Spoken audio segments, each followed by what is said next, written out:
In this video, we're going to be talking about how you can actually use importance sampling, a statistical method, to be able to decrease the variance of your Monte Carlo options calculation. So here we're going to be talking about how you can actually use the importance sampling for out-of-the-money options specifically.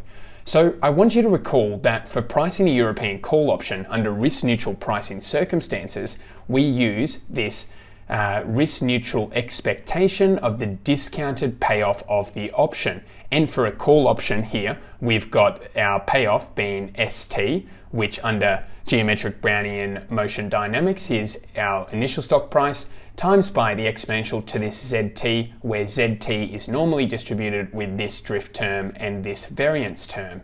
Now here we have the max between this payoff, so the difference between the end of the ST minus the strike and 0.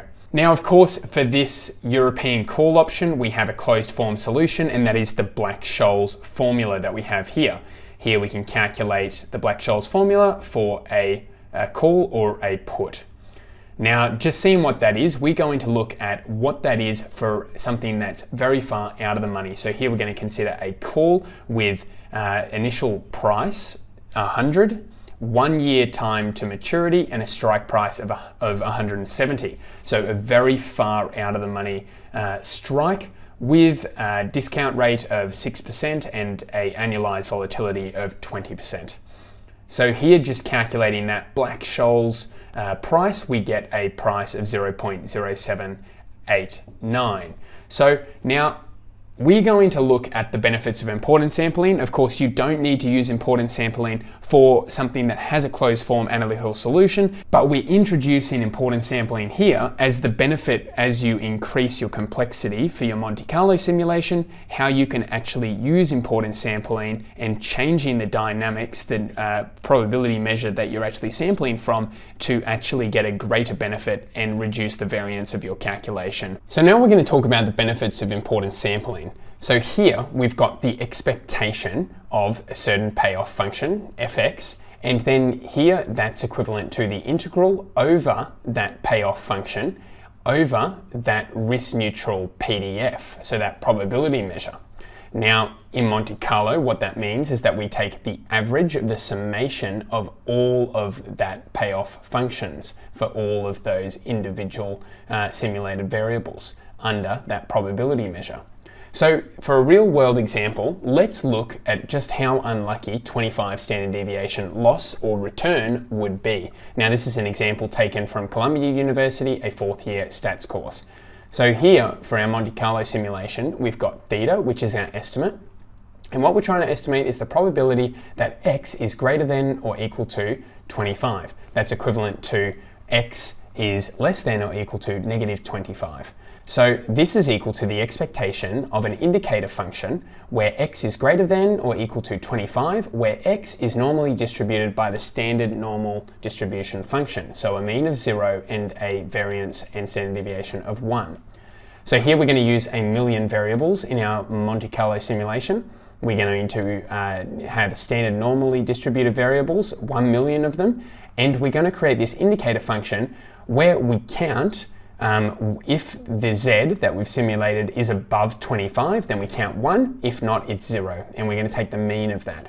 Now, we calculate the standard error of this, and what we're trying to do is find the 95% confidence levels. Now, do you think with 1 million variables, it's likely that we're going to sample from a 25 standard deviation event?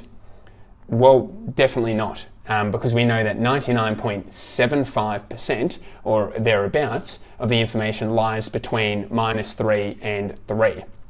So within 3 standard deviations, are we going to get a 25 standard deviation? Is it likely? No, but how likely is it? Well, here we've had 0, so we've got 0. So how can we actually calculate that? Well, we can use the method of importance sampling. So we're going to change the distribution that we're using for our Monte Carlo simulation. So here we have the same distribution, but now we divide by a new distribution Q and then multiply by Q. So we're actually going to then, in our Monte Carlo simulation, we're going to have this distribution F, and we're going to simulate variables under our new distribution Q. But then we're going to multiply this summation by the ratio of the old distribution divided by the new distribution. So let's see what that looks like in actuality. So for our case here, for the normal distribution and many other distributions, we can work out this analytical form of the distribution of the PDF ratio between P and Q analytically. So let's get that form. Here, all we're doing is we've got our indicator function and then our equation for the PDF of a normally distributed function.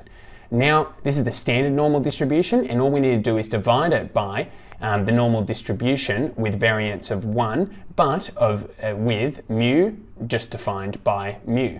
So here we then multiply by, so we divide by Q when that's our ratio, and we times by Q. And when we summate all that together, then we get of this form here. So now let's use this formula in that analytical ratio. So now you'll notice I don't have 1 million variables, but I've just got 1,000, and just trying to demonstrate the power of importance sampling. We're now going to choose a mu, 25, which is much closer to where we're trying to sample. So we have our new probability density function, which is Q, which is centered around 25, with still a variance and standard deviation of 1. And we have our original probability distribution, P. So we're sampling around our new distribution. We've got 1,000 variables. And then what we're going to do is we're going to use numpy where, which is our indicator function again. So where it's greater than 25, we want 1. And then when it's not, it's 0. So then we've got multiplied by the ratio of the two PDFs. So P PDF with that Z random variable, and then divided by Q. And then we get our Z payoff. Now the other way would have been directly using that analytical ratio that we defined up here. So all I can do is take that NumPy array where we've done the where it's Z is greater than 25, take 1, otherwise 0, and then we multiply that by the exponential of the term that we derived up there. Then we can take the mean, and then the standard deviation and the standard error. And even with only 1,000 variables, we can see with a 95% confidence level, it lies between 2.18 and 4.24 times 10 to the negative 138. So that's such a small probability, and we've been able to estimate this very efficiently with only 1,000 variables using importance sampling. So let's think of this in terms of option pricing now. So option pricing, here we're going to talk about this ratio now between our two distributions, our old one and our new one, as the Radon Nikodym derivative. So this comes from financial mathematics, and here we've got our risk neutral expectation with a payoff of a given stock price, and that is equivalent to our new expectation under a probability measure Q0, I'm calling it, our new probability measure, with the payoff of ST times by the Radon Nikodym derivative, which is just the ratio between the old probability distribution function under the risk neutral measure and our new risk neutral probability distribution. So we're going to conduct a simulation under this new measure Q0, and then we're going to multiply it by the Radon Nikodym derivative, the ratio of both probability functions with each other, and then we're going to be able to calculate our option price more accurately. So let's talk about a far out of the money put option to demonstrate the power of importance sampling. So here we have that original expectation that we showed before with our discounted expectation of the payoff under the risk neutral probability, where we have our dynamics of the normal distribution with the drift and the variance. Now we're actually going to change the risk neutral probability measure, and we're going to change the drift dynamics so that it's centered around the strike. And when you do the math, we get a normal distribution of log k over S0 minus sigma squared divided by 2 times by t. And now our drift term has changed, but our variance stays the same. So now we have a new probability risk measure of which we're going to complete the expectation under. The same way that so this is almost the same to what we just did before with the change of measure. We're changing the drift term of this expectation in our Monte Carlo simulation so we can actually calculate efficiently the price of the option. So to actually demonstrate the importance of that change of measure, what I'm going to show you is just those two different simulations. So here in the Monte Carlo, this is what it would look like if we were simulating under the risk-neutral dynamics without change. Here we've only got one price path out of 100 that has actually crossed that 170 threshold. Whereas if I change the drift term so that it's centered around that strike at the end, well then I get something that I'm going to be able to compute the expectation over even just a handful of simulated variables, so 100 in this Monte Carlo simulation.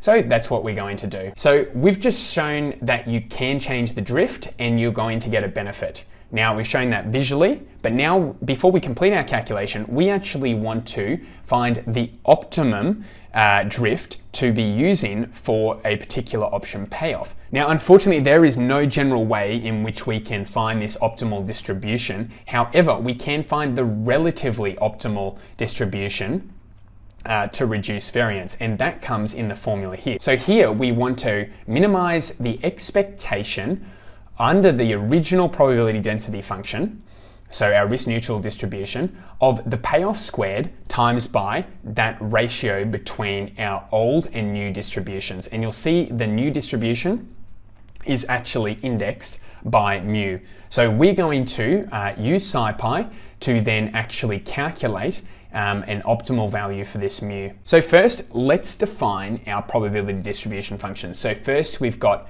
our SciPy stats norm. So we've got our nu dt as our drift and our vol s dt as our diffusion term.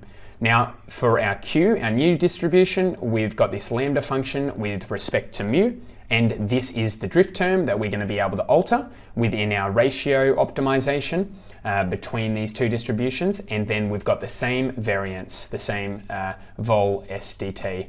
Now we've got this function which is zt, which is just going to be taking in the variables x, which are going to be normally distributed variables, which is our Wiener process. It's going to have our drift and our diffusion term, and we're just going to go drift plus diffusion times by our Wiener variable. Then we're going to have our payoff function, which we're calling f0, and this is going to be the discounted payoff, and the payoff again is just the maximum of this value final stock price. So we've got a function which is just S0, our original stock price, times by the exponential of this value Z, which we're computing above. So we've got that final stock price minus K.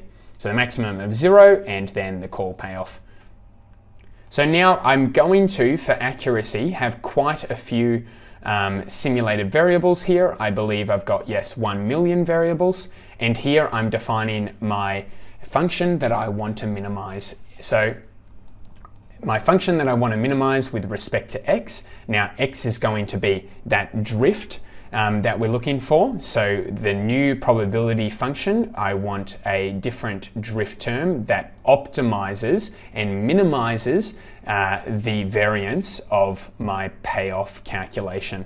So here I've got the mean, the expectation of that payoff, discounted payoff squared, times by the ratio of the two PDFs, my original with the new one. And see here, this is the only place that I actually have my variable that I'm trying to minimize in. So it's the exact same as this formula. I've just codified it here in a function.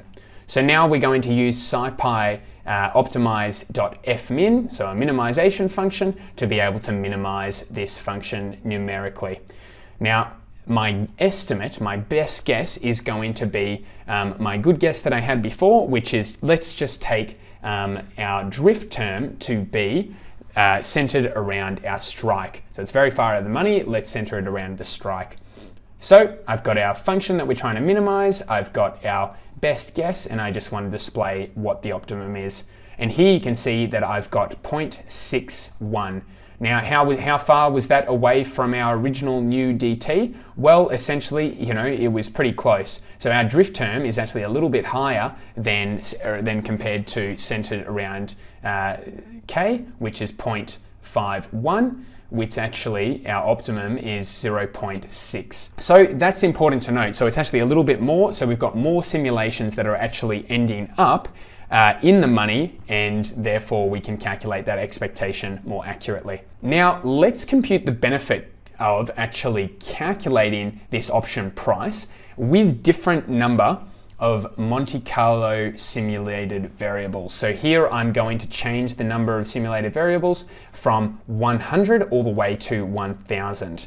Now we're going to be using the two methodologies, one where we just use our normal method, which uses the risk neutral dynamics, and one where we use importance sampling and then the ratio between the two distributions with our optimum drift term, obviously. So our optimum drift term is this mu. Now we take a bunch of random variables and we compute our distribution z. We can then calculate the final payoff, the discounted payoff of all these sampled variables, and we're going to multiply that through by our ratio of our risk neutral distribution divided by our new distribution. And then we're going to take the expectation, we're going to take the mean of all of these payoffs. Once we've done that, we can also calculate the standard error, and we're going to store all of these for our corresponding simulated variables, 100 through to 1000. So the same thing applies here. We're not doing importance sampling, we're just using the discounted expectation of a risk neutral payoff where we have a normal drift and volatility term. So then we're also going to calculate the standard error reduction factor, which we're just defining as the standard error of the without importance sampling divided by the standard error of the Monte Carlo simulation with importance sampling. So now here I've created a pandas data frame, and here we're just going to look at the difference between the prices and the standard errors. So here, just to remind you, the Black-Scholes price is 0.0789, and I think the first thing to realize is that the price without importance sampling at low simulated variables, we're getting nowhere near that expected price. So here at 100, we've got 0, which essentially means that none of those paths of the risk neutral distribution actually went out above that strike price. So what you can do is, of course, increase the number of simulated variables, but that's very inefficient in terms of computation ability. Again, I'll stress here that when there is an analytical solution for your option, you don't need to do this. But again, here I'm demonstrating the power of importance sampling when you come to tackle harder problems that don't have analytical solutions and you need to use so for example, anything path dependent or stochastic volatility models that you're trying to incorporate, then you're going to need to use this approach or possibly use this approach as a variance reduction technique for out of the money options. So in comparison, we can see that the importance sampling methodology straight off the bat has got numbers very close to this Black-Scholes price, even with only 100 simulations. So let's compare then the standard error. We actually have a reduction in the standard error of many multiples. Now, it's interesting to see here that, it really undersells the power. So here, the reduction in the standard error is only 6, but look how far the price was from an accurate price. Here, we've actually got, using importance sampling, 0.078, which is nearly bang on. And here we've got the price without at 0.029. So, it's only a multiple of 6, but the pricing error is huge using without importance sampling.